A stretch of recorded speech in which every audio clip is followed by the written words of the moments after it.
کہ کس طرح کر کے ہم آپ کو تسلی دیں. تو کہتے ہیں اس نے آنکھیں کھولی, بوڑھی آنکھوں میں ایمان کی روشنی. کہنے لگا بی بی کیا تعزیت کی بات کرتی ہو, میں نے کوئی پیسے جمع کرا کے بیٹا لیا تھا, خدا نے فضل سے دیا تھا, عدل سے لے گیا ہے, میں اپنے رب کے فیصلے میں بڑا راضی ہوں. اللہ اکبر.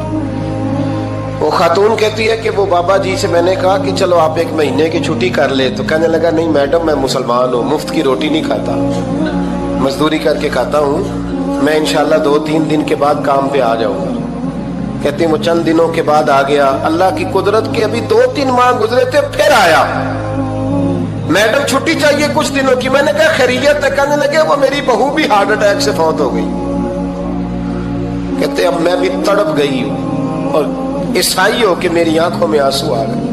میں نے کہا گھر کا دروازہ بند ہو گیا, اب یہ بیچارہ کیا کرے گا. وہ اپنے شوہر کے غم میں ہارٹ اٹیک سے فوت ہو گئی.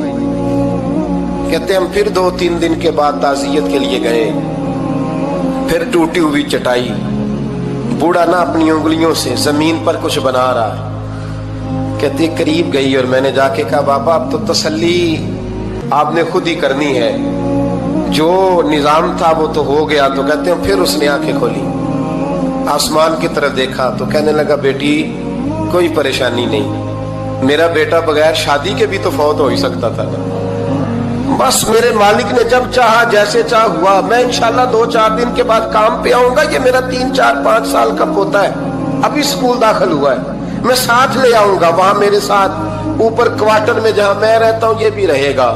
کبھی کبھی میں دیکھتی چھت پہ کھڑے ہو کے کہ دادا گھوڑا بنا ہوا ہے اور پوتا سواری کر رہا ہے. وہ سویرے اٹھتا, اس کو سکول چھوڑ کے آتا, شام کو لے کے آتا, پیار کرتا, محبت کرتا. 3ری منزل پر ہم نے ایک کوارٹر دیا ہوا تھا, وہاں دادا پوتا رہتے. اللہ تو بڑا بے نیاز ہے. کہتی ہے اقبال ایک دن نا پوتا اوپر والی منزل پہ کھیل رہا تھا, اس کا پیر پھسلا, وہ گردن کے بل زمین پہ گرا. مجھے خبر ہوئی تو میں دوڑی, ایمبولینس منگائی. خون سے لتھڑے ہوئے اس بچے کو دادے نے اپنی گود میں رکھا.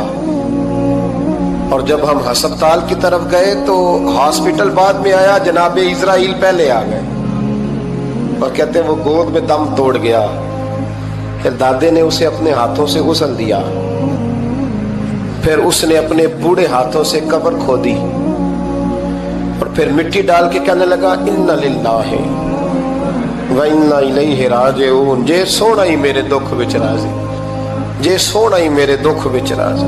پھر سکھ نو چلے ڈاواں. کہتے ہیں وہ مٹی ڈالی اس نے, اور جب وہ واپس پلٹا تو میں بازو سے تھام کے ہوٹل قریب لائی اور میں نے اس کے قریب کہا کہ بابا تو ٹوٹ گیا ہے, تو بکھر گیا ہے. تو کہتے ہیں یوں اس نے ہاتھ رکھے اور یوں آنسو چھٹک دیے. کہنے لگا میڈم کیوں میرے اندر کوئی عقیدہ نہیں, میں کوئی لوارث ہوں, میرا کوئی رب نہیں, میں کیوں پریشان رہوں گا, میں تو پکا ہوا پھل ہوں. تھوڑے دن گزرے کے قبر میں جاؤں گا, اور جب جنت میں جاؤں گا تو اللہ میری بیٹے سے بھی ملاقات کرائے گا, میرے پوتے سے بھی ملاقات کرائے گا, میرا رب ساری ملاقاتیں کرا دے گا. میں اپنے اللہ کی رضا میں بڑا راضی ہوں. وہ خاتون کہتی ہے میرا اور میرے شوہر کا کلیجہ پھٹنے لگا. میں نے کہا بابا یہ جذبہ کہاں سے ملتا ہے, یہ سکون کہاں سے آتا ہے, یہ کیفیت کیسے ملتی ہے. مجھے کہنے لگا تو نے لینی ہے.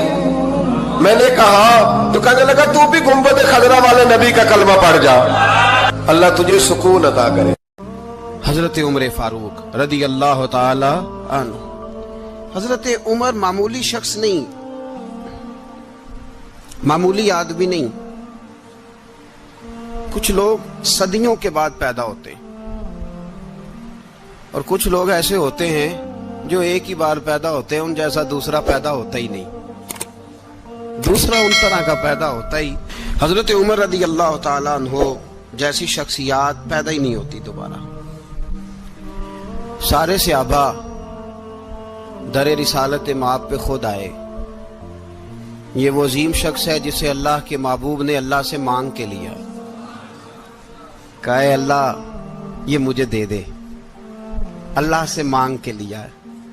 اس لیے صوفیاء کہتے ہیں کچھ مرید ہوتے ہیں کچھ مراد ہوتے ہیں، کچھ مرید ہوتے ہیں کچھ مراد ہوتے ہیں۔ مرید وہ ہوتا ہے جو چل کے آتا ہے، آ کے مرید ہوتا ہے۔ مراد وہ ہوتا ہے جسے کہا جاتا ہے کہ یہ کبھی میرا بن جائے نا، یہ کبھی آ جائے نا، میرا بن جائے، اس کو مراد کہتے ہیں۔ حضرت عمر مصطفیٰ کریم کی مراد ہیں، حضور کی مراد ہے۔ اللہم اعز الاسلام بے اسلام عمر ابن خطاب، اے اللہ اسلام کو عزت دے دے، میرے عمر کو کلمہ پڑھنے کی توفیق عطا فرما دے۔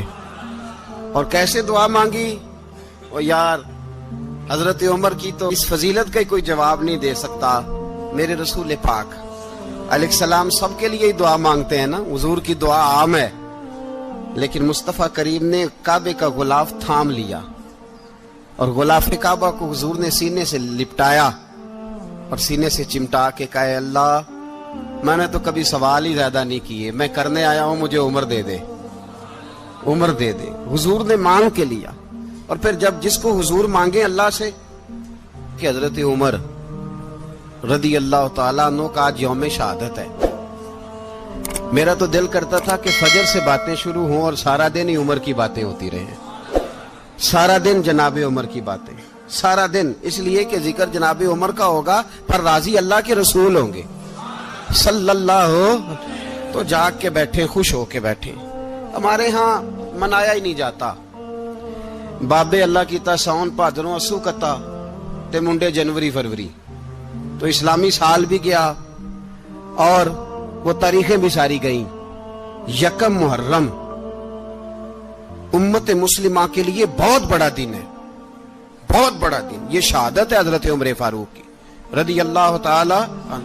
یہاں چھوٹی چھوٹی باتوں پہ گورنمنٹ چھٹی کرتی پھرتی ہے، چھوٹی چھوٹی باتوں، الیکشن ہو گیا تو چھٹی،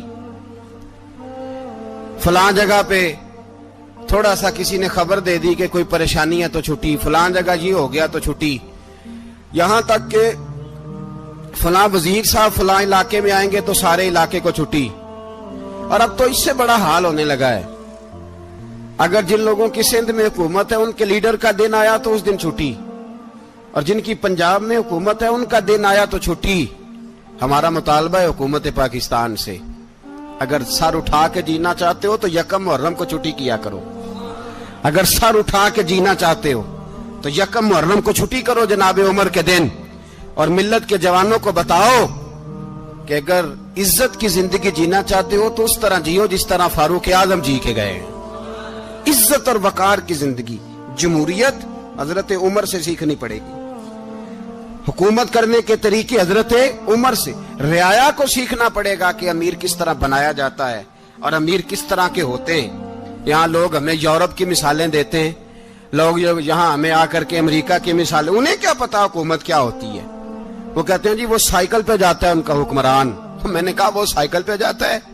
میرے عمر فاروق مدینے سے مکے گئے تھے تو پیدل ہی حج کرنے چلے گئے، پیدل ہی۔ اور جناب عمر فاروق رضی اللہ تعالیٰ عنہ عید کی نماز پڑھانے گئے، عید کی نماز عمر خطبہ عید دینے گئے۔ اور اس زمانے میں کون سا غریب ہے جو ننگے پاؤں جاتا ہو؟ کون سا غریب ہے جو مسجد ننگے پاؤں جاتا ہو؟ لوگوں نے تو 3 قسم کی چپلیں رکھی ہوئی ہیں، ایک مسجد جانے کی علیحدہ ہے، گھر پہننے کی علیحدہ ہے، شادی بیاہ پہ جانے کی چپل علیحدہ ہے۔